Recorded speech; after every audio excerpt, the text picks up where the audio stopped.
Over thinking এক ধরনের নীরব যুদ্ধ। বাইরে কেউ টের পায় না, কিন্তু ভেতরে মানুষ ধীরে ধীরে ভেঙে যায়।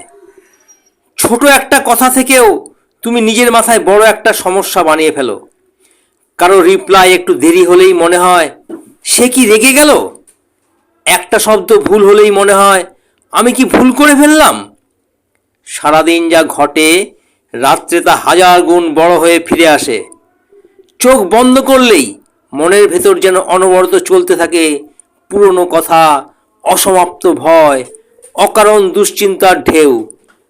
তুমি যত বেশি ভাবো তুমি তত কম বাঁচো, কারণ ওভার থিঙ্কিং কোনো সমস্যার সমাধান দেয় না, বরং যেখানে সমস্যা নেই সেখানেও একটা সমস্যা তৈরি করে। এটা তোমার ঘুম কেড়ে নেয়, মনকে ভারী করে তোলে, আর তোমার জীবনের সুন্দর ছোট্ট ছোট্ট মুহূর্তগুলো নিঃশব্দে হারিয়ে যায়।